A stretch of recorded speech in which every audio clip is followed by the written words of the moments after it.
Denae Brown, thank you so much for coming on the Everyday Growth Podcast. I'm so happy that you're here. Thank you so much for your time. Thank you very much for having me. I really appreciate it.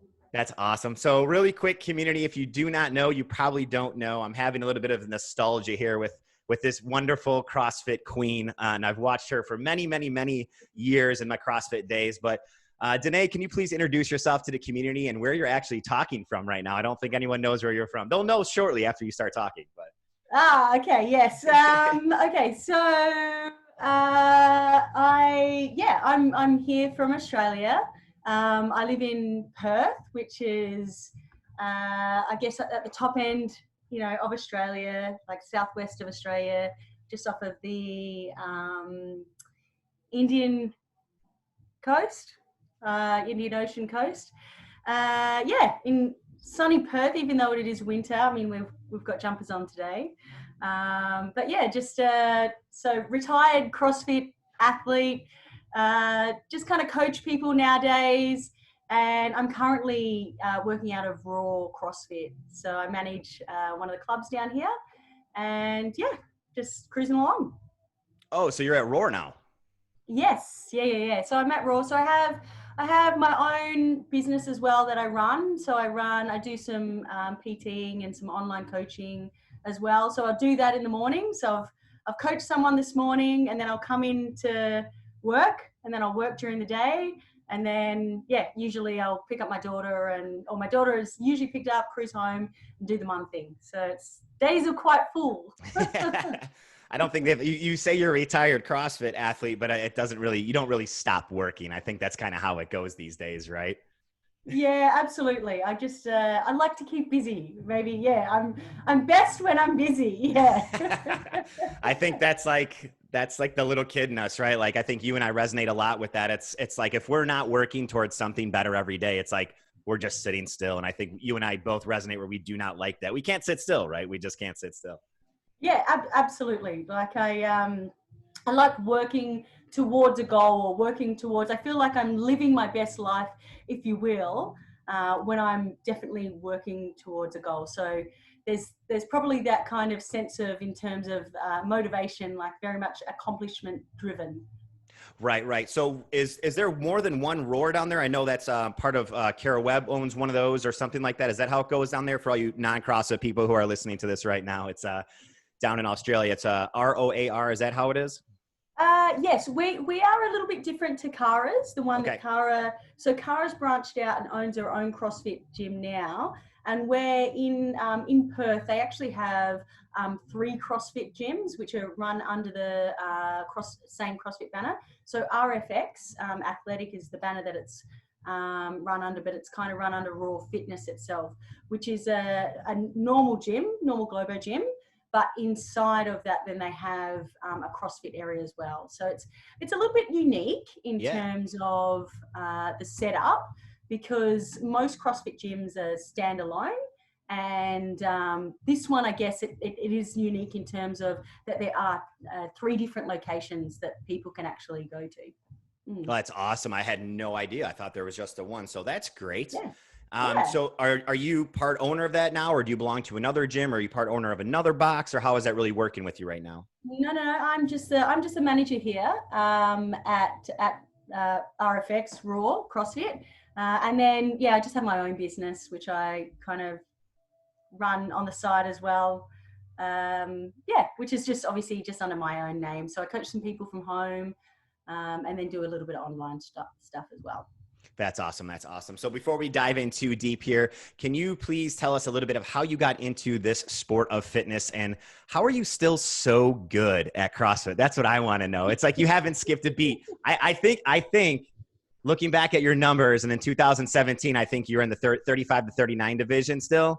In 2017, I think you still got some years left in you to compete. I could see it, man. You work too damn hard. So how did you come into this thing called fitness? Well, I was always passionate about health and fitness. It was pretty much in my blood. I mean, when I was growing up, I played every single sport you could think of. I was one of those teenagers that had literally a sport on every night of the week. I don't know how my mum managed it, but she did. I know as a mother now, I'm like, I don't know how you could have managed that many commitments. Yeah, but I'm the youngest of 3 older brothers. Nice. So we come from a real sporting background. My brother played professional football for AFL, which is the football that we have here in Australia. So he played for like 10 years there, and yeah, so we just kind of come from a really sporting background, and I think it was a natural progression. I was working in a business development role for a company called Blue Scope. So the company they sell steel, and I was working there for about 5 years, and you know what, I can't say that I really enjoyed the job itself. It was, it was kind of, yeah, just living life and doing what I needed to do, or what I felt I needed to do to live in kind of social norm, if you will. You go to work, you save up for a mortgage or whatever it is, and away you go. But yeah, I fell into CrossFit. My partner then, or Sarah's dad at the time, he kind of challenged me. He said, oh, there's this thing that you should try out. We'll have a little competition. And, obviously little did he know my sporting background. I was like, yeah, sure. Very casual, like, yeah, all right, we can have a totally playing it down. Just totally playing it down. Yeah, yeah, sure. Why not? Yeah, look, I don't know how it'll go. Yeah. Oh, sandbagger. Yeah, yeah, it was good. Like, so I just, like most people, I think they do CrossFit, and then, and definitely in particular, if they do come from a competitive background, they just fall in love with it because of their variability, and because of that kind of competitive aspect that I guess you get while you also feel like you're in a bit of a sporting background. So yeah, so that was it. So from 2013 I was hooked, and then 2013 I was hooked. I started competing 2014 and did really quite well. Yeah, and then that was it. The rest is history. So how many games did you end up competing in, and how many games is it? Is it four games you were in, or 5 games? Well, I qualified for 4 games. Okay. In 2012. So started 2013, came 7th in the regionals. Was like, okay, I'm going to give this a shot, and decided to train seriously, if you will, or allocate some time towards it. Because you weren't already training seriously. That's right. Why not? I know. This is the thing. Like, this is the CrossFit. This is the CrossFit mentality. This is why I had to get out of it, because it was like, I think I'm really going to start training now. And it's like, you already trained pretty hard. I love it. I love it. Exactly. So, so, and then I came 3rd in 2013, but little did I know, I actually, I had a little baby on board with me. So I was pregnant at the regionals and came 3rd. And yeah, I wondered why I was, puffing, and I was like, man, I swear, in training it was so much easier. Like, and I'd fall to the floor, and I was like, oh, my lungs are feeling it today. Oh my gosh. But yeah, after the regionals finished, and I was like, oh, maybe I'd overtrained. Maybe because obviously you're competing at such a high level, and there can be, so many contributing factors. Like I thought, maybe, I've overtrained, or I need a little bit longer to recover. But 3-4 weeks in, I was still, I guess, everyone know, well, those who have been pregnant and training kind of, you know how tired you feel, and that didn't change and adjust. And usually it does. Usually a week out after competition, you kind of, your fatigue is pretty much back to normal, or 7 days thereof. But yeah, I wasn't. So it turns out I was actually pregnant. So yeah. What place did you get in that regional that you found out you were pregnant? So I came 3rd. Yeah, and I actually Oh, qualified for the game. I just came third. The only one out there that's pregnant. You had no idea you just came third. That's amazing. That's an amazing Yeah, story. So I'm sure yeah. from there, it probably changed everything, right? The whole outlook on what was going on. Oh, it definitely did. Hey, so I had Sarah, and I wasn't going to compete. I was pretty much content. I was happy, like being a mum, and I was like, okay, well, that's my CrossFit career kind of done. But Sarah's dad pretty much said, nah, you've got to give it another go. So I was like, oh, okay. He was working away at the time. So I was in Perth, which was away from my family, kind of remote. He was on a swing of 8 weeks on, 2 weeks off, with a 6-month-old baby. Luckily, I had my own gym, and I have no idea how I did it to this day. But I decided to train and compete, and yeah, so I went back for the 2014 CrossFit Games. Sorry, 2014 CrossFit Regionals, and I won it. Yeah. Oh my gosh. First year back, you win it. Yeah, so that's probably the peak of my career, though. After that, like 2015, I went back again for another year. I came fourth, but luckily I still qualified for the games with that one. And then I was done. Hey, I just, yeah, the passion and the desire. There's obviously a lot that needs to go in to compete at that level, Right. and I wanted to put that energy towards other things like coaching people and helping people, because I'd kind of done what I needed to do, if that made sense.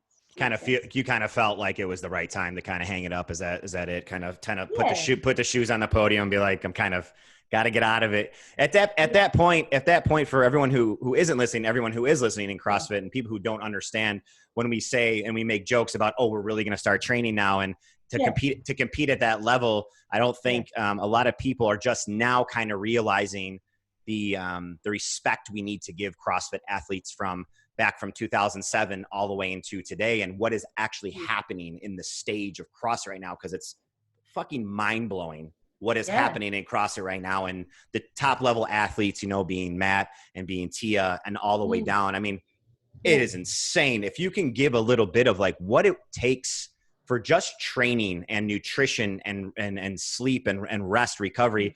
At that time, were you doing, I mean, that's what they do today is like almost 2 or 3 sessions a day. Were you that involved in, doing a morning session, teaching classes, morning session, go home and eat and sleep and rest, come back in the afternoon? Is that kind of, can you give a little insight of what it actually takes to be a professional athlete? Yeah, it's pretty full on, and nowadays there aren't many CrossFit athletes who have, I guess, a normal daytime job in terms of, like if they're really at the elite level, they are either, and this is what I'd kind of recognized even into the 2013, that most people were either coaches or they were physiotherapies. There were people who were able to be in the gym pretty much all day, because it is the sacrifices you need to make are huge. You are training, not only are you getting your training in, which can be anywhere from, 4 to 6 hours in a day. Wow. But you're also worrying about, you've got to make sure you get your mobility, you've got to get your treatment in. As much as we're taking away from the body, we've also got to put back to the body. And a lot of other, professional sports, that's what they kind of do. They have, after they're finished their training on the ground, they're then going and seeing their treatment. They're getting their physiotherapy or massage or whatever it might be. So that's the same thing, and that also takes up time as well. And then there's making sure you're eating enough nutrition. I still have 2 fridges now at home. So 2 fridges literally for making sure I've got enough food, because as a CrossFit athlete, well, for me personally, it was about when I first started, I was about 56 kilos, and my goal was to get as close as I could to 60, which is not easy. It's really, really, really hard, especially when you're training at such a high volume. So I think I got close to like under 50, 58, 59. But it's, you know, you're eating all Right. the time. Yeah. And then, like I found in terms of like diet itself that there was a bit of a difference with what I ate, just making sure I was fueling myself with pretty clean food. I just kept things pretty clean. And also just making sure you're eating enough carbohydrates. For Right. me, that worked. But it's not necessarily, there's not necessarily a kind of one size fits all, if you will. Yeah. Yeah, that's just it's almost like jaw dropping to hear that happen, because it's like if as a CrossFit athlete, when you go home, it's like the food's not there at the ready. You're either going to be upset or you're going to grab something that you don't need to eat at that point. So were you having meals made or like food already prepped, or was there someone helping you with that? Like I know nowadays, I know a lot of sponsorships come from elite level athletes have food already done in packages and stuff like that. I know back in the day, these you know, epic meals and stuff like that wasn't around. These you know, these done for you meals weren't around back like 8 years ago. So they're kind of somewhat new in the last couple of years. Did you have a company making you food, or was someone at home making you food, or was it just like all you? Were you just like Superwoman this whole time? Superwoman or crazy? I don't know. We're gonna cut it right in the middle right there. That's what we're gonna do. Yeah, I think you really have to have a bit of craziness in you to be a professional CrossFit athlete. Honestly, I mean, I know what it takes just from watching it and being in the background and going to regionals in Chicago all the time and going to the games a couple years ago. It's wild. It's wild to see what you guys put your bodies through and what kind of dedication. And that's the one thing, is the dedication to it. I think I can fall in love with anyone who has dedicated the type of time that you have to a sport. I think to me, that is just the sexiest thing in the world, when someone can dedicate knowing that this is what I'm going to do. This is what it takes, and I'm going to do it, damn it. And you can't tell me any different. And I think that's just the most powerful thing. And I don't think people understand that that's what this sport is all about. When you get to that level, it's all in. There's no 1 foot in, 1 foot out. It's cannonball, we're going in if you want to be that top level athlete. So to have all that food at the ready, were you doing it all yourself? Yeah. I was crazy. Well, I was in a pretty unique situation. Hey, it was me and my daughter. So yeah, and then so it was pretty much look, not as probably a normal athlete would have, or what I would recommend to any of like my athletes or anything like that. It was not a normal, like I can't say that I slept what I needed to sleep, right, the amount I needed to sleep. I can't say my nutrition was always on point, because it just wasn't. Like that's just not what happens, especially when you've got a, you know, child that's going through teething, or, you know, yeah. So it was, yeah, it was not probably the most ideal circumstances. And I think because of that, like that's what led me to, so 2015, when I said, right, I was like giving up, like I'd given up competing. It was mainly because like I had adrenal fatigue. I was just trying to do something that like just pushed too far. And as a consequence of not being able to probably fill my body up with exactly the right nutrition that it needed, exactly when it needed it, and also mainly sleep and yeah. Right. So I think that were big contributing factors. But in terms of nutrition, what I found worked for me is that I'd run through like a slow cooker. I would just chuck heaps of, I found that was something that was the most easiest thing for me to manage, is slow cooker meals. And I'd just do it like the same, I didn't mind eating the same thing over and over and over again. So it would literally be Monday, Tuesday, Wednesdays, the same meal for, you know, lunch and breakfast. And then on the opposite days would be another big cook up meal. So like something that I'd chuck together, you know, in a like in the oven or something like that I could eat both warm or cold. Yeah. Yeah, I think that's a great shortcut too. And it's like just being able to toss something to a crock pot and that you could feed on that for a couple of days. I think, that's just taking all the time, energy out of everything. I mean, prep time was probably what, 15 minutes, cutting up some vegetables, tossing in a piece of meat, hitting the on button, walk out, come back, the next day it's done. And I think that, did you notice did you have to go to somebody, or did you notice that something was wrong with the adrenal fatigue? Did you know something was up at that point? Yeah, I did actually. I kind of fighting it for a while. Well, no, I knew, and I knew that I couldn't. I was actually, I got to a stage where even just getting up and going to the toilet would tire me out. Oh, jeez. I was like in bed, like getting up, going, and then I was like, I can't do this because I can't look after my daughter in this state. Like I can't. So, and then I remember Dave Castro got in contact with me, and he wanted me to be part of the demo team for the 2016. And, we went back and forth, and I was like, because nobody wants to miss out on being the demo team. And I was like, can I just do a few movements or something like that? And he was like, nah, you got to do the whole thing. And we went back and forth. And I was like, I had to say, I'm sorry, Dave. I knew at that point I could maybe try, and I was just like, I can't. And so I had to, I had to say, no, I can't do it. I've got adrenal fatigue, which I'm, coming from his background, I think you probably understand, what that is and what it looks like and what it means. So it was kind of from that point there, I was like, I can't live like this. Right. I don't want this to, define who I am, so I kind of made it a bit of a goal of my own to get my health back. And then that was the aim, to go for the must have been 2017 Masters. Which you did awesome in, which you did. You were almost there, man. You were almost there. Yeah. So I mean, there is obviously the catchphrase of, with CrossFit athletes, and it's a challenge, it is definitely a challenge, that's for sure.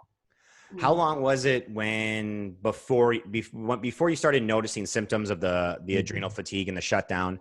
Was it, how long were you fighting that for? Do you remember how long that was for a while? Was it like 2 months, or was it a month, or did it just come on really quick? Or were you for a while, okay, I'm just pushing through some shit right now? Yeah, it was for a while, hey. Yeah. It was definitely, I would say, over 6 months. Holy shit. More. Yeah. Really? Yeah, I reckon. I think, on reflection now. Yeah. It's given me a guide and a boundary. Now I know what I can do. And I just, pretty clear on those boundaries now about what, I'm able to do and what I'm not. And it just basically comes down to, it's I can only push my body to this extent, because otherwise, it affects other aspects of my life, which are too important. Obviously, being able to be present with my daughter. Yeah. Right.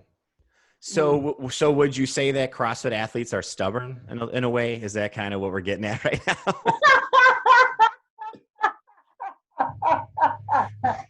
I'm sure there was a lot of people being like, you need to stop. And you're like, yeah, okay, shut up.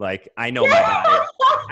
I'm sure the words, I know my body, came out of your mouth for those 6 months 1,000 times. I know my body. I got it. It's fine. I got this. Yeah. Well, I was having a chat the other night, and I was like, no. I remember training, and I was like, this is in 2000, and must be in 2000. This is before I had Sarah, and I was so ridiculously fit that I remember training. I was like, I wonder how far I would need to push myself.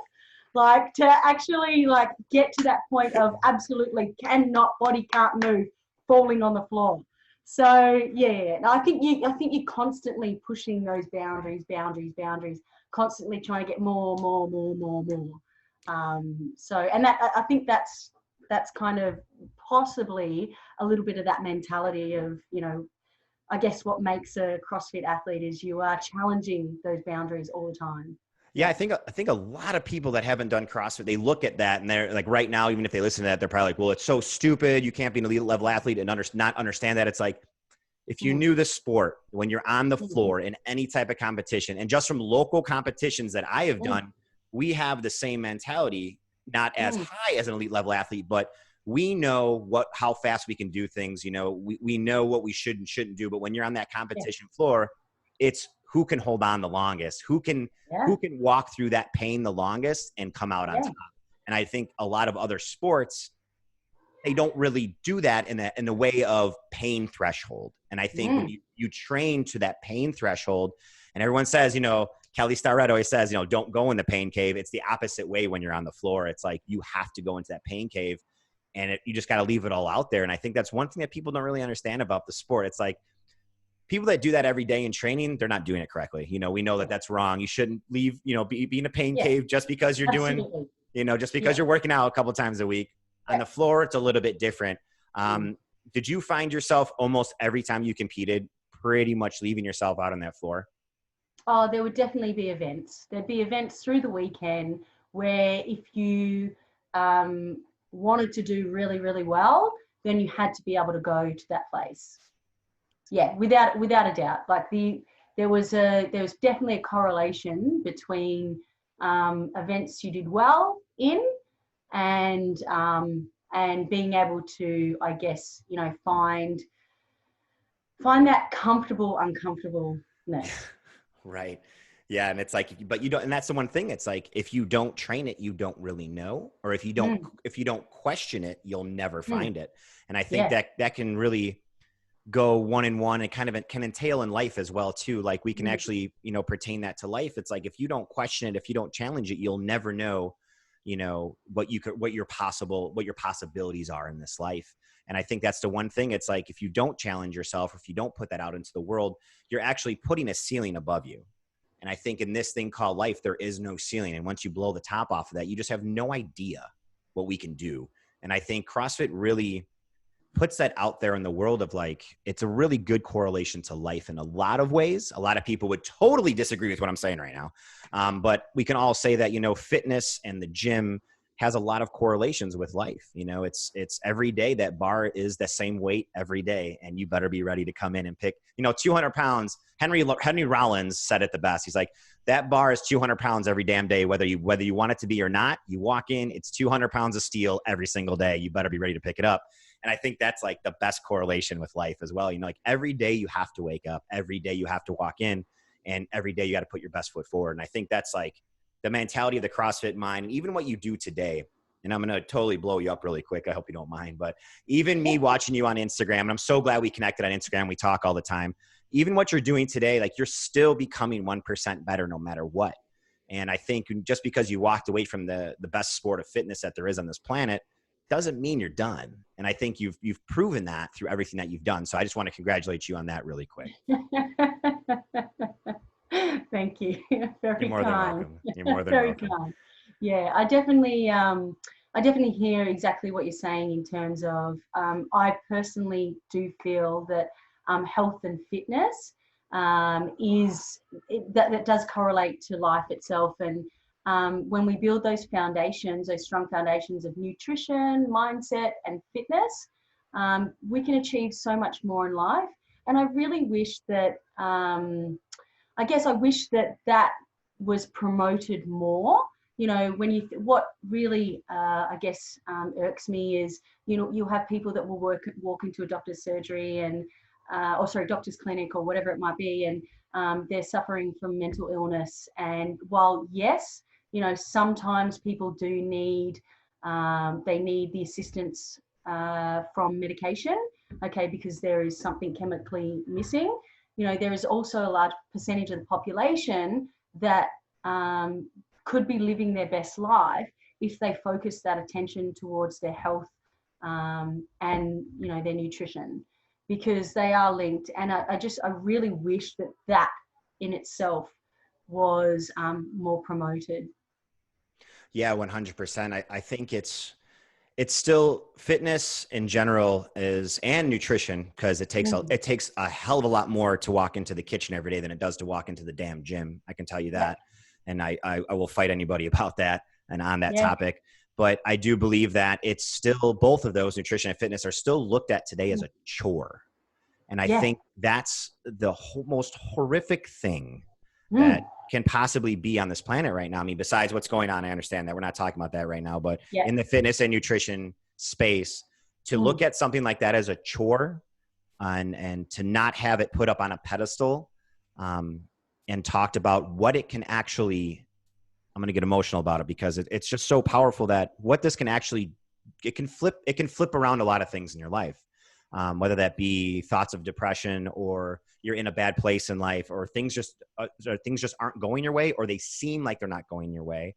The last thing you want to do is not move, not exercise the brain, not exercise your body, not sweat.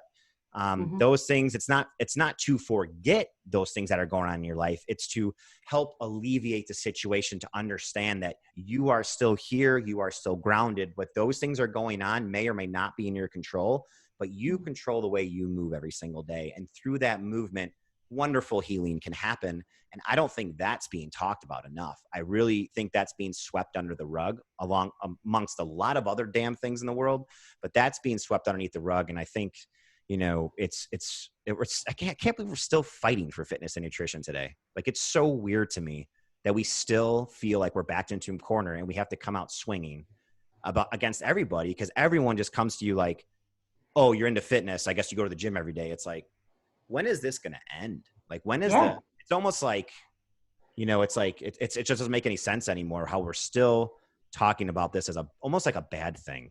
And I think that, you know, like, do you feel that way? Yeah, exactly. Yeah, I do. No, I agree 100%. And I feel that, you know, fitness and nutrition they should be talked about, and it should be part of everybody's life as much as, you know, we brush our teeth every day. There shouldn't be anything different. And and I guess, I think, you know, whatever COVID has taught us is it's given us time back in our life to put some more time towards, because we don't have that excuse anymore about time. But, you know, my fear is that even after everything that's gone on, everyone will still go back into their normal lives, and we won't put that energy towards, you know, building that strong foundation, which is going to help everything in your life, everything, your relationships, your work ethic. It's just, it can make such a huge difference, like you said, to people's life. And I just, I'm perplexed that it's not of such a great high value. It just, I often find myself going, I don't understand this. Yeah, especially like now and today with everything going on with COVID, it's like we're talking, we're like, when I've never heard it. If you've heard it, please correct me. Why aren't we talking about the things you can do to become, to make your immune system stronger, to make your body stronger today? I've heard nothing about this topic. Not one thing about what we should be doing. Exactly.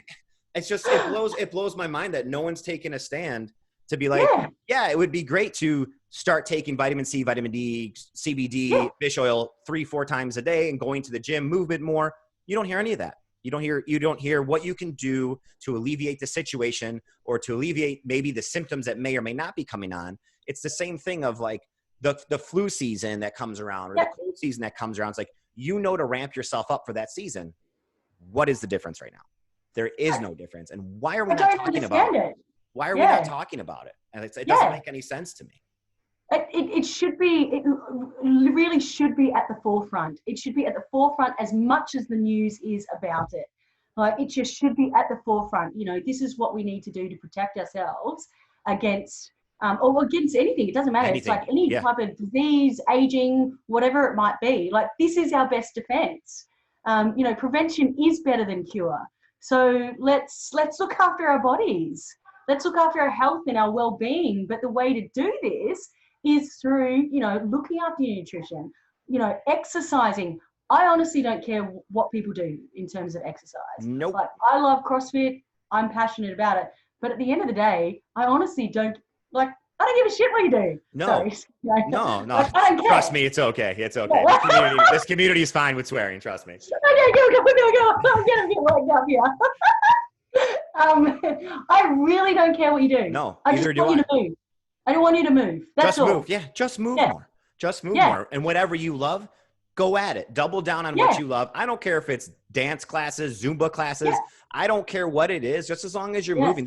There's no, like the old saying is, there's more than one way to skin a cat, and that's why there's 1,000 different fitness areas out there for you to go explore, whether that's inside or outside a gym. We keep saying gym and gym and gym. There's so much to do outside, like buy a bike. It's so simple. And it's like, these things will help you. I don't know when the last time you were on a bike ride is, but I frequently go on a bike ride. I just bought a bike this past summer, and I'm like kind of getting into it. I kind of fell off a little bit this summer now due to quarantine, but it's the most refreshing thing that you could possibly do is toss on some Bob Marley in your headphones and go for a bike. Yeah, I swear it is the world like opens up to you. You're just one with the bike and one with the wind in your face. It's like, this is what it's all about. And I think that analogy alone doesn't get talked about. And I think people are they think the gym, they think, people that look ripped, they think, good looking people and good looking outfits. It's like, no, and that's those people at the gym that you're scared of, they don't give a shit about you, what you look like, what you're doing. They have their own agenda. And if you know what, they do care what you do and they do care about you and how you look. And if you're overweight or you're not, or you don't have any muscle, fuck them. Who cares? Yeah. It doesn't matter. They have nothing to do with you in your life at all. Period. You know? Yeah. I just, I hear and I agree, like, because I just think that is the message that, I definitely, want to share, and kind of CrossFit is part of that journey, but it's just through health and fitness. It's, if you will, it's like, that's the tool to kind of spread, to make people better, because they have an opportunity to feel better. And I think that we put limited self-belief on what we can do. And it's only because we're afraid of stepping or trying something new, which is normal to feel that way. Absolutely normal. And we're afraid of, getting too close to what our comfort zone is. But, if you can start to push those boundaries, that can lead out to, every other aspect of your life where, I don't know about you, but I want to get to the end of my life and kind of go, you know what? I really lift the shit out of that. Yeah. Yeah. I mean, on this podcast, we talk about regret all the time, and we talk about, it's wild because I have so many stories about talking to people about regret. And my mother, who is still here with us today on this earth, so is my father. My mother is currently, we have this conversation like once a year. It's usually around the holiday time over a couple of drinks, but we usually sit around and we talk about how important people are in our lives and what did this year entail, and what did we learn this year, and all these things. That it's kind of, the older that I get, I like to try to pull those out of people, because we never used to do that. And just the outlook with the community here and like yourself and everyone that we talk to in this podcast and on Instagram, because I know you and I, we kind of run in the same circles where we don't have any bullshit in our circles. It's all just positivity and happipiness, because we don't have time for everything else, So I like to ask these questions. And even, my mother just turned 73 or 4, I want to say. And, that's awesome. I know. Yeah. She, and she's still going, and she's still going strong. She's still going strong. She lets me know every time I see her. She's still going strong. I still got it. Yeah. And we got on the regret conversation. It's like, I asked a question, like, everybody in this room, like, if you were to die tomorrow and not wake up, like, are you happy?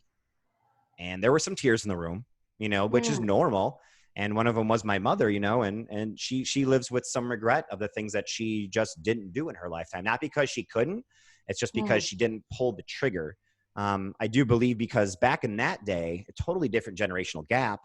I don't think they, back in that day, it was different. It wasn't like today where here I am telling you and here you are telling me, like, go for it. Do it. Yeah. Do it till the dogs come home. I don't think it was like that back in the day. It was kind of like, no, you know what? that love of dancing, which it was, that love of dancing is just it's a dream. Give it up and go get a job. And that's kind of, I think, how that generation was back in the day from her parents.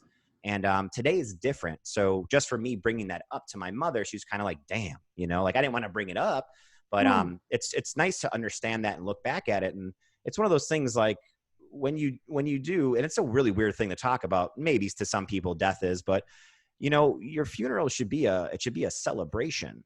You know, you should have a lot of people there that will remember Denae, that will remember Anthony and the people that are around you. Like that's the whole point. And none of us want to go to the grave with regret, because that means you didn't live out the one life that you have the best. And I think you really hit the nail on the head with that. And it's awesome. I think we should live with less regret, you know?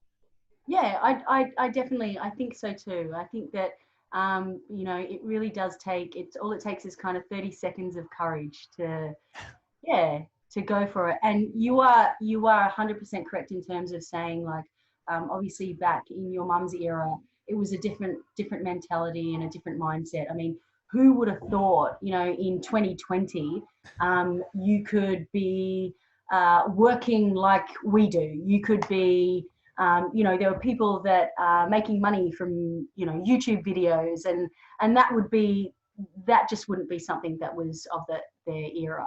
So we're in a different society now, and yeah, we're lucky to be able to do that. And I realize it's not, you know, that kind of being able to go for it may not necessarily be in everybody's circumstances, because there may be things that are holding them back.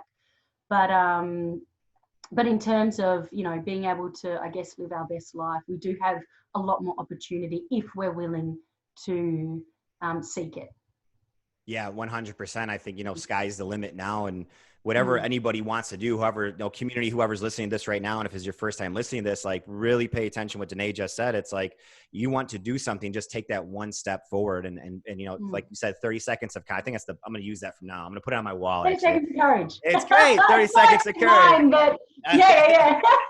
But it makes sense. But it is true, because that 30 seconds of courage you could take one step across, you know, the gym threshold into the gym for your first time. You can take one positive step into the kitchen and throw away something that you should probably throw away and start eating something that you haven't for a very long time. 30 seconds is nothing. I mean, you can't even mark it in the lifespan of what you have. You can't even make a tick for 30 seconds. It's that fast today. Yeah. And I think, you know, today with anything, if you have any type of hobby or any type of love for anything, today is the day to go for it. I mean, there's nothing holding you back. You have multiple streams of social media that you can do to reach out to anyone in the world. You know, it's just funny because I was talking to someone about this today, and you're talking about how his father, one of my clients, it was a check-in today, and his father back in the day sold insurance. And he used to have index cards in a shoebox at his desk that says, he was on a phone cold calling people, you know, on a phone. And he would say, okay, well, I'll talk to you in 6 months when you want to renew that. He would take that card, put it in the 6-month slot. So when he came back to it in 6 months, to call them back. And I said, man, do you imagine how it would be to be dressed up in a suit with a hat on and a tie in July in, you know, 90 degrees or whatever the summer is with you guys too, and carrying around a vacuum with a briefcase and trying to sell vacuums door to door. Now, if you think, you know, could anyone do that today? I guarantee no one can do that today. There's only a couple entrepreneurs could probably do it. But with that being said, look what we can do today. I mean, we can sell fitness and programming and nutrition and talk to people like this. We can help people all over the world. So I think it's one of those things where it's like, sky's the limit now. I mean, there's really no excuse, definitely. Right? Yeah, we have an opportunity to take advantage of, you know, the access that we now have. Yeah. Absolutely. I love it. What does, to switch topics really quick, what does your, let's go back to training really quick. What does your training look like today as opposed to being crazy back in the day? What does it kind of look like today? Is it more of just, you know, staying healthy and really not getting underneath a bunch of weight today? Or are you still kind of challenging yourself here and there when the time comes? Well, I think the thing is that I kind of know that I'm not ever going to, I just talked about limiting self-belief before, and here I'm going to say, and I realize the wording coming out of my mouth in terms of, I know that I'm probably not ever going to be as fit as what I was before. And that's just simply through, because of the training and the dedication that I put towards it. Right. With that said, my main focus is more about just keeping healthy and just keeping fit. I want to be able to have more energy and time to be able to invest in helping people. So that means that my training is usually under an hour thereof. I'll train maybe 4 to 5 times a week. That's a good training week for me. Combination of a bit of strength, bit of conditioning, nothing really set in structure. A lot of the time I'll float into the gym and kind of make it up on the fly. Or, I might have a baseline structure, a few squats throughout the week and some deadlift, Right. and follow a bit of a program.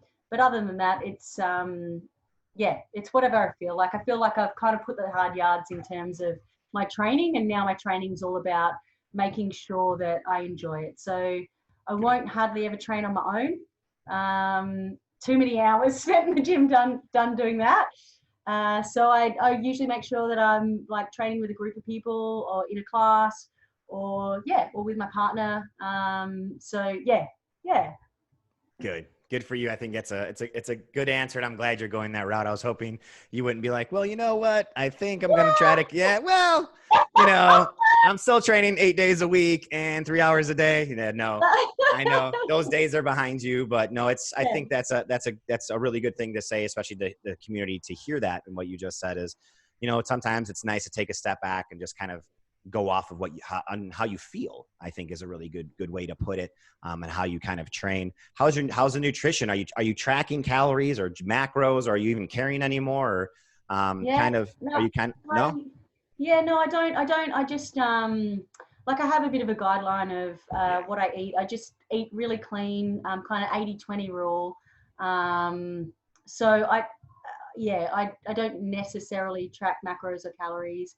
It was mainly only when I was training. It was about getting the volume of food in. I guess I'm kind of lucky in terms of that aspect, more genetically. But yeah, with that said, I don't. I don't really. Most of my food is really clean anyway, and I don't crave. I'll eat chocolate. I love chocolate, and I'll eat what I want when I want, but I don't ever deprive myself of anything. And I think that,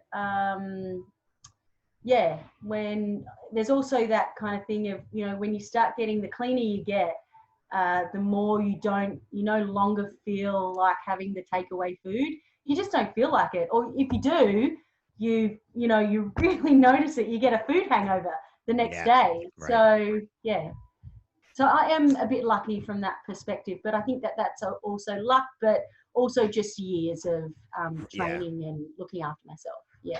And I think it's kind of nice that you can have that baseline and the knowledge of being like, I don't want to track anything anymore. I don't want to weigh anything anymore. I'm sure that's the last thing on your mind right now, But I know in Perth, I looked at the map. There looks like there's a couple good pizza places around you. I think I might have to come get some pizza one day all the way down.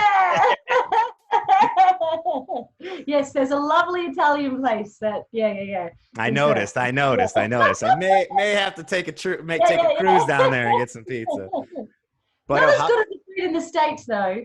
Yeah, not as good as the food in the States. Oh yeah, the food in the States is a little more heavy, if you know what I mean. Yeah. Especially coming from Chicago, we're known for pizza, so that's pan-fried pizza, isn't it? Deep dish is kind of deep dish. Pan fried, So there's like a big battle between like, are we pan or thin, or are we deep dish pizza? There's always been this ongoing argument in Chicago.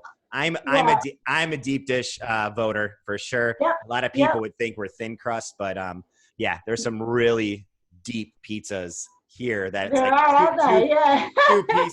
two pieces, and you're in a coma for like 3 days, and it's like, so it's like 1,000 calories per piece, probably something like that. Wow. So that's a treat. We don't eat that very often. I don't. There's no way, because you just feel like complete garbage afterwards, actually. So, to be honest with you. So how is everything going in the CrossFit gym with the whole quarantine and everything in the CrossFit box? Have you guys seen an uprise now that it's kind of taming down a little bit, or did you guys kind of take a little bit of a hit and have to kind of pivot the business? Yeah, it was like there was a little bit of a hit for a little while, Right. in terms of, people obviously being, they've been away from the gym for so long, and obviously the work situation as well. So we did have, like, they did have to pivot in terms of going a little bit more online. The business is now back in full swing. Here in WA, we're pretty lucky because we don't, I think we may have like 3 confirmed cases or something like that. But otherwise, we're just keeping our borders shut for the time being, and business is as usual. Okay. So we're in, like, it's very cold. It's like in the, right in the middle of winter now. It's very cold. But business is getting back to, how it was. Like, our classes are starting to get full again. And it's good. Like, people have, I guess, come out of kind of hiding in terms of, Right. their way their lifestyle was, through COVID, when we did actually have a lockdown period. Yeah. How are you guys going? It's crazy. Yeah. It's completely Yeah. nuts, just completely Mm, nuts. We don't know what week is going to be what week, and another week's going to be another week. mm, There's really no answers, and it's kind of like just roll the dice each day, each week, each month. Um, mm, where I'm at is okay. mm, Some private facilities that I go to, those have been open for a minute because they're private and they're able to mm. watch the intake and up the flow of people a lot easier Yep. than some of the, like, the Globo gyms that are around here that have like 3,000 members. Mm, There's no way to control that, and they're yeah. having a very hard time to control that. But what's happening with those gyms is no one's going back because Yeah. I think people are scared and they know you can't control that. There's just no No. way. And Yeah. it's and once again, they're making out the gyms are the dangerous place to be, and I get that. For Oh, exactly. going This back is to the what we were yin and talking yang. about, it's like Yeah. the last thing to open was the gyms, Mm, and that the gym is the scariest place to keep clean. And it's yeah. like, I understand it's hard to keep clean to that Yeah. extent of what they want you to Mm, keep it clean, but yeah. they're making people scared of the gym. And once again, Mm, it goes hand in hand with not talking about nutrition and fitness, of how that can yes. really benefit you right now. Yeah, exactly. I couldn't believe that too. That was exactly the same as what happened with us. Is like when we were going through that closing and opening up period, there was, people were a little bit unsure, and it was because of people being, not certain about the environment. Even though with our environment, we were like, we're in a set out, we're able to keep that social distancing and making sure that everyone, obviously anyone who is suspected of having COVID shouldn't be going anywhere anyway. Right. But If you're sick, stay home. if you're Come on. sick, you shouldn't be going. Like, Right. that's just standard. But I'm talking about for the healthy, population. Yeah, I agree. That's part of the frustrating, I guess, battle there is, with health and fitness, and realizing its importance, and it just should be, spoken about a lot more. But Yeah. I just don't know why. And if not now, like, now should be your time more than ever. Yeah. And if not now, when? Like, Yeah, yeah, exactly. it's Yeah, like the world is in turmoil and we're not talking about health right now. yeah. Yeah, that was it. Sorry, that was one thing I remember during the COVID, like during the time we were shut down. What I couldn't understand was that a basic essential place to be open, over a gym. I may have got the terminology incorrect, but a place that was more essential than a gym opening was a bottle shop. Yep. Isn't that wild? Yeah. And the increase on people drinking was something like 65%, because people were working from home. So instead of having, not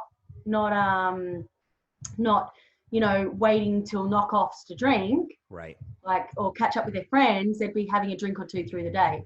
So the increase in alcohol consumption, like, increased a lot over that period. Yeah, I know a lot of people get bored, and that's the one thing that they reach to, and it's so simple just to be like, and that's what we're going to do today and tomorrow and the next day, and that's one of the things that's like, if there was a little bit of education out there saying, you know what, if you're having 2 to 3 drinks a day for 7 days during quarantine, it's like, you're really lowering your immune system to the point of where you may be you may get yourself sick. And none of that was out there. None of that was out there. You know, it should have been like, you need to stay home and you need to do these things to strengthen your system. Period. Oh, exactly. I just gotta charge this up. Yeah. Go ahead. And I think that's one of the major, you know, things that is still never talked about. And it's so scary, man. It's just like we were saying, it's like, if not now, when? And I feel like when this all gets blown over, it's going to be like, well, back to square one again. Let's start educating again, because no one really gave a shit during quarantine. So why would they give a shit after quarantine? And it's a scary thing. It is, isn't it? It's really, really scary. You know, it's been proven that a healthy immune system is the best defense in terms of, you know, even when you contract the virus. I know that it does infect the lungs, but, you know, why is there not a lot of education? And it needs to be education that needs to come from like the government.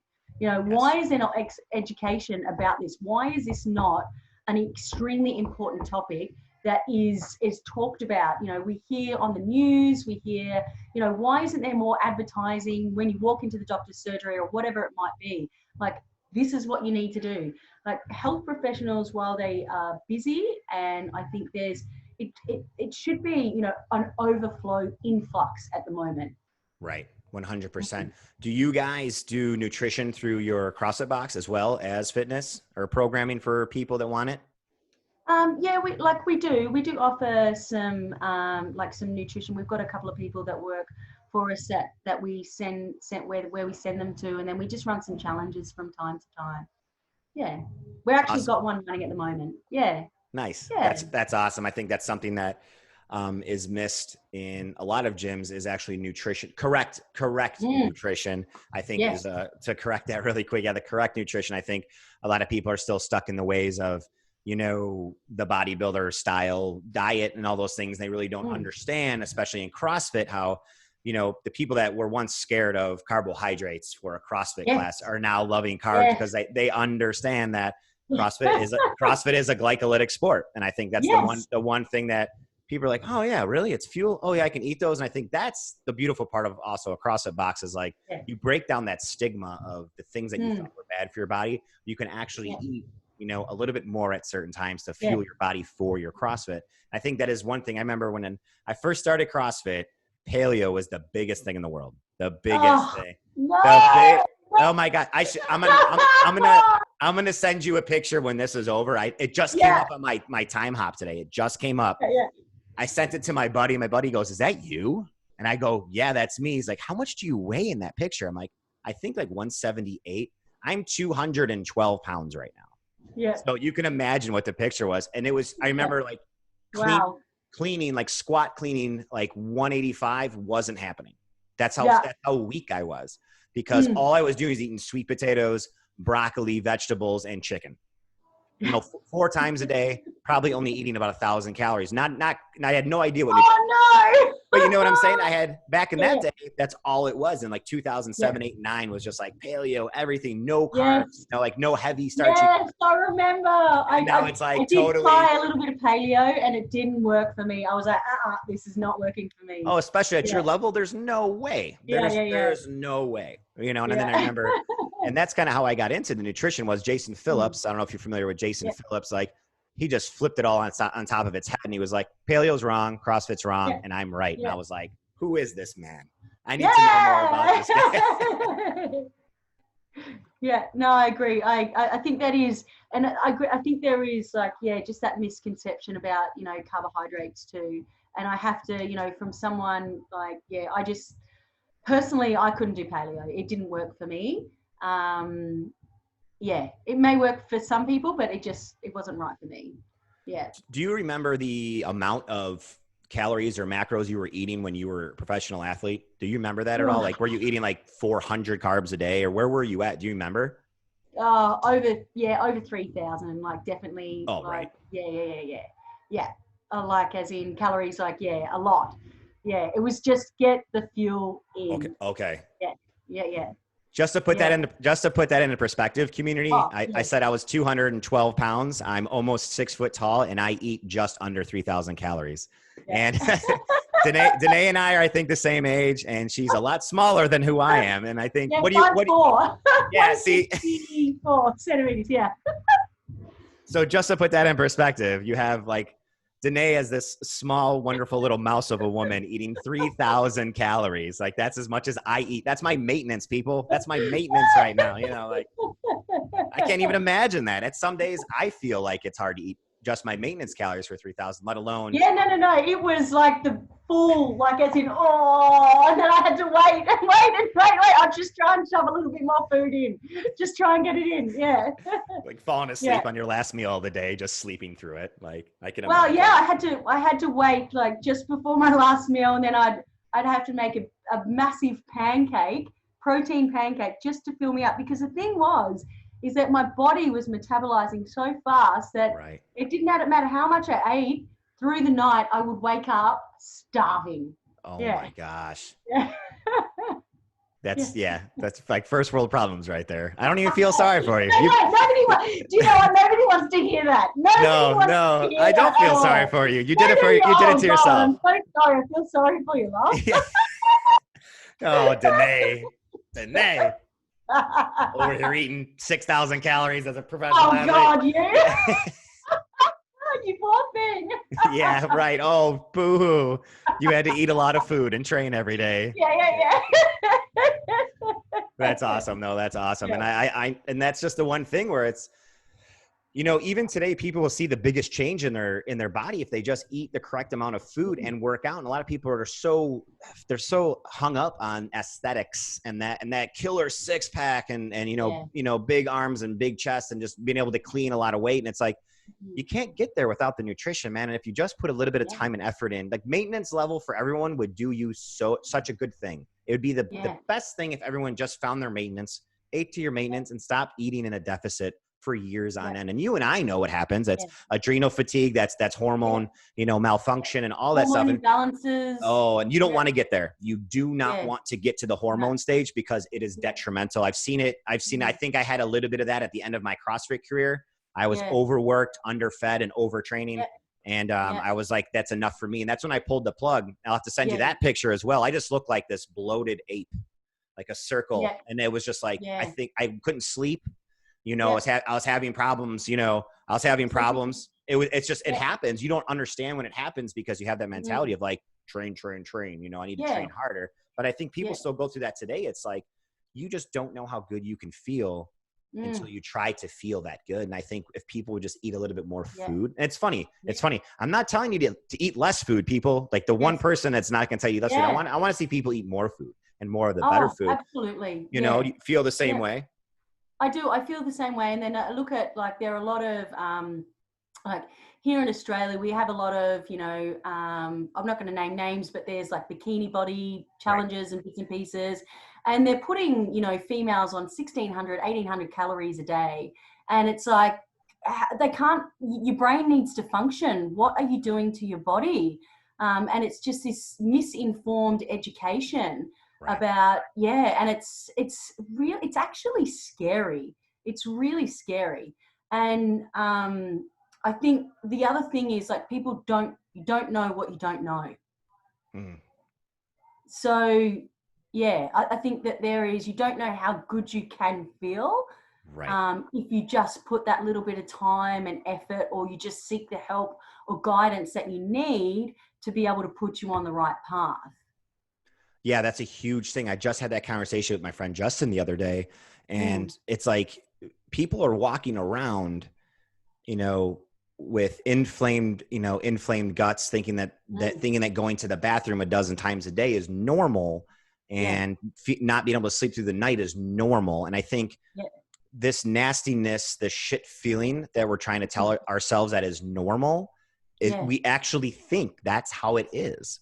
And it takes a lot to tell us. And that's why we're having, that's why I butt heads a lot with clients and stuff. It's like, that's not how it should be. And they're like, no, that's how everybody is. And I'm like, you're right. That is how everybody is. And everybody should not be feeling that way. There's no reason why your gut should be inflamed every time you eat one meal. It's just not how it should happen. And you shouldn't be tired after you eat.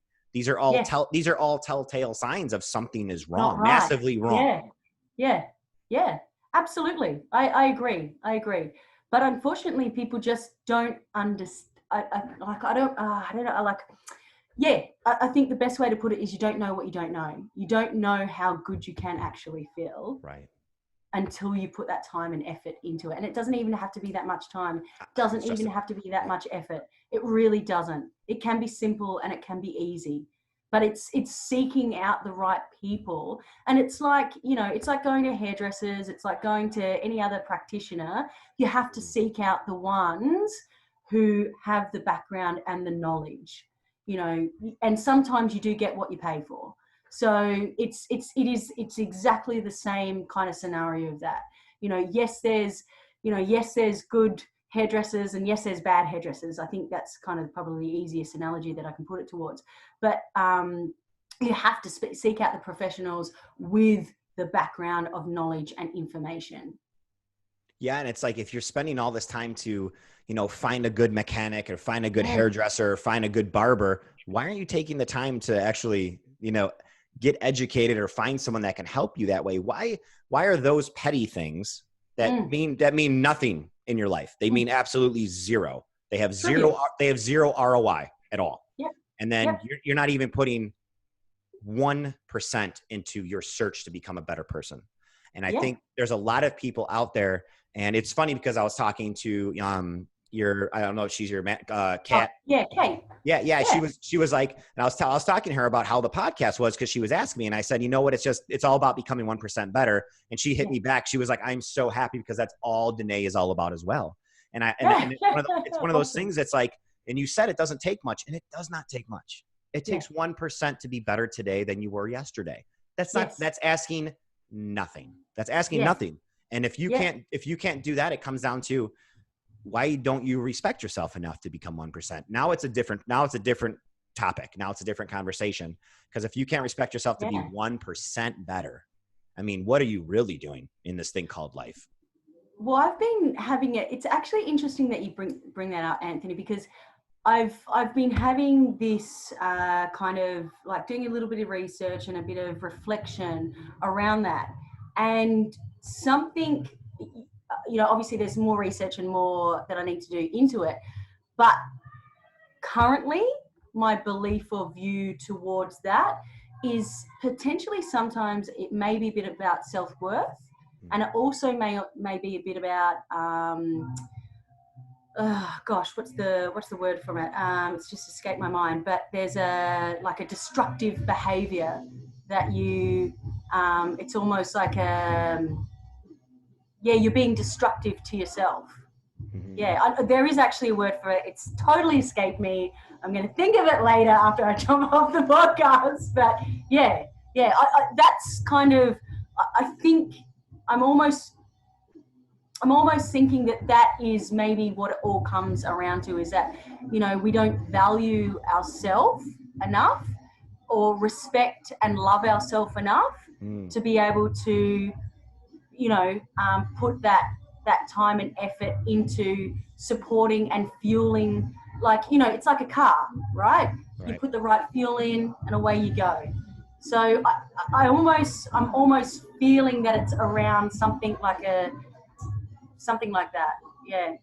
Yeah. It's I always say that too. It's you can either try to build a beautiful, wonderful, rock solid foundation and take the right time to do that, or you can hurry the process up and start building your foundation on sand with sticks. And you, as you may get your house up faster than me because I'm taking time to lay a very well foundation. That's going to take me a long time. You may be on the second or third floor building your house with a sand bottom. What's really going to happen here in the future? And it goes back to loving oneself. It's having the self-worth to understand that this thing called life is a long time. And if you look at it as like 30 days at a time, you're not going to get anywhere, or nothing gets done in 30 days. I mean, there's zero that can get done in 30 days. And if you start, you have to love the person that's looking back at you in the mirror. That reflection means everything. And if you can't love oneself, it's just, you're not going to go anywhere. I think that to me is what I preach all the time, is loving oneself is the foundation to anything. is the foundation to life. And if you have to start there. You can't go here and start up here when the foundation is cracked or the foundation is being built on a soft, sandy surface. It's just not going to happen that way. Yeah, I absolutely. Like, I agree. I think I've always grown up with, like, even with my brothers surrounding me, and I guess, you know, watching them, and it's just really treating your body like a temple, and, you know, looking after it. Yeah. So I feel that those kind of self-worth, those values, self-sabotaging. Yeah, That was self-sabotage. Yep. It's almost those are the things that perhaps maybe need to be cleared up or understood, why we're not doing what we need to do for our body. Yeah, it's at the end of the day, it's asking yourself those hard questions. And I think they're very hard questions to ask, and they're even harder questions to answer. And I think we have to start there with everything that we do. And I think self-sabotage it correlates with not even loving yourself and not being able to go believing in yourself as well. And that is it. It's easier to self-sabotage. It's 100% easier to blow off Friday and Saturday and Sunday of every single week, month, and year than it is to actually commit to something to the weekend, or not go anywhere on the weekends, or not give in to the family member or the loved one, or the, you know, the boyfriend, girlfriend, whatever have you, to go out. You know, no, I told my friend today too, no is a very fucking powerful word. No is a very powerful word, and we don't say no enough. I think we're very huge on people pleasing, and we don't want to let people down. But at the end of the day, that's like the story that we're telling ourselves, right? Yes. This person may care for 1 second that you let them down, but you're not letting them down. You're taking control of your own fucking life. That is more important, because that person has no skin in your game. And I think we get that mixed up a lot, right? We think everyone else has skin in the game for our game. No one does. No, Joe, Larry, and Sue don't give a shit about you if you fail. They don't. You care, and you should care. But through that failing, or through that little bit of, you know, that thought of not being able to do something, learn from that. Flip it on its head and learn from it. Because even when we lose, we win. That's how you have to look at it. Yes. Yeah. I love that quote. Yeah. I agree. Like, even when we lose, we do win. We just learn and we grow. And it is part of life. And I think it's a part of life. And I think that sometimes we forget that we're human beings and that we're allowed to make mistakes. And we get caught up with, oh, you know, I made a mistake or something went wrong. And that's okay. That's okay. Yeah, we're allowed to. We're human beings. Yeah. Yeah. And I love it, because I want to digress a little bit to what you said earlier was, you know, you weren't perfect as well when you were, you know, obviously not perfect as humans, but when you're a professional athlete, you admitted to, you know, you probably weren't getting enough sleep. You probably weren't eating correctly. Like, now think about that community really quick. Like, that's coming from a professional athlete, and that's what you wanted to do. And you still weren't accomplishing those things, but you admitted it and you knew you were doing it. It's just, you had to push forward. And it's one of those things where you have to take a step back, you know, kind of like take those licks on the chin and wipe off the, you know, the bloody lip. And be like, I got it. I did it. You know, I got it. So yeah, I did it. Yeah. I think you are right, though. We hold ourselves in such high regard, and we're so scared to fail, and not just scared to fail. We're scared to fail other people. And I think that's our biggest downfall. Yes. Yeah, we are. Where, you know, failure is just a part of life, like, in terms of, and like you said before, we don't actually fail. We learn, we grow, we can adapt and overcome from it. And you know, on that, you're talking about like 1% better. You know, James Clear he's one of my favorite people who I love to follow, and he's about habit formation. And he has this amazing article on, you know, getting 1% better every day, and how that adds up to a year and a lifetime. And the thing is that, you know, not every day is going to be a winner. It's not, you know. No. Like, yeah, not every day is great. Not every day is fantastic. But, you know, it is definitely about, you know, getting back on the horse, building that resilience, and trying to get as much consistency as you can in. And Yeah. knowing that it's okay. That's okay. 100%. And consistency Yeah. is king. And I think is that what book is that? Is that Atomic Habits? Yes. Yes. Yes. Yeah, really good. I'm gonna link that down in the show notes too, because I believe everyone in this community needs to read that book, and I definitely have not read that book too. I was on, I had a friend out of mine, Chase Tuning. He said the exact same thing. He like had the book. He pulled it out right there, and he's like, "This is the book. This is the one." Yeah. Well, I don't have it here in my office, but I would, like, if I was home, I was like, yeah, here it is. Yeah, I can't wait to dive into that book, because I know everyone talks about that, and like, if you have that mindset of becoming 1% better, like, this is the book to read, I guess. And I haven't read it yet, and I can't wait to read it, because you're like the 15th person who's told me, like, you haven't done it. You know?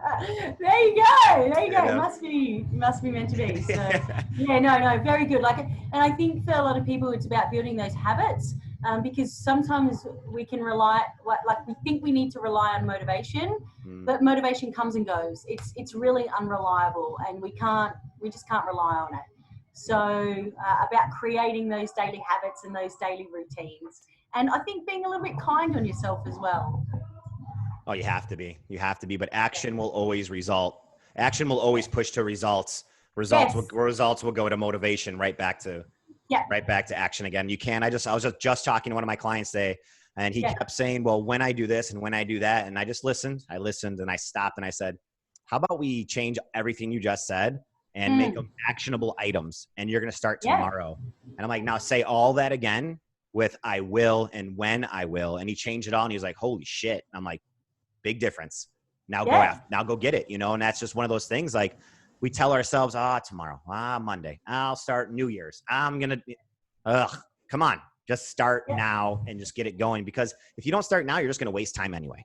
So if you start today, you're just gaining ground on what you really want to do in life. I agree.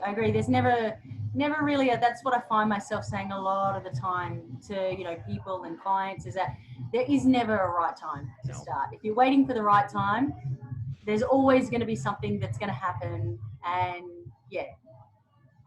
it's about adapting and being able to adapt and overcome. 100%. Well, we're coming up to the top of the hour. I want to say, Denae, thank you so much for coming on. Where can everybody find you on social media? If anyone wants to shoot you a DM if they have any questions, or where can they find you at? I'm on Instagram, just under Denae Brown, so DENAE Brown. You can find me there, and on Facebook, just under my name as well. That's probably the best place to find me on social media. I think I've got my emails and bits and pieces, but Instagram. I'm better on Instagram than I am on Facebook. Just as a heads up, things get lost. Yeah, no doubt, for sure. I can definitely attest to Community Denae's Instagram is wonderfully awesome. It's nothing but positivity and love and happiness every single day. And everything of HWPO, hard work pays off, is definitely ingrained in this woman's DNA. I can tell you that right now. So, Denae, thank you so much for coming on. I really do appreciate your time and your energy that you gave us. And I know you can't get that time back. So that means so much to me, and that means so much to the community. Keep shining. Please keep shining. Keep doing you, and keep being that wonderful person that you are. Thank you so much, Anthony. Like, I really, really appreciate you reaching out and us being able to connect, because, I think, like we said before, a lot of what you talk about, I really resonate with. So thank you very much. Thank you so much. That I received that very well. Thank you. That means the world to me that we can share something like that from all the way across the world, which is amazing to me. So thank you so much. And community, thank you so much. Without you, this podcast wouldn't be possible. Without you, I probably would not be here. And without you, I would not be able to be a coach. So thank you guys so much. Peace and love, Denae. Have a wonderful, wonderful rest of your day and week, hon. Excellent. Thank you.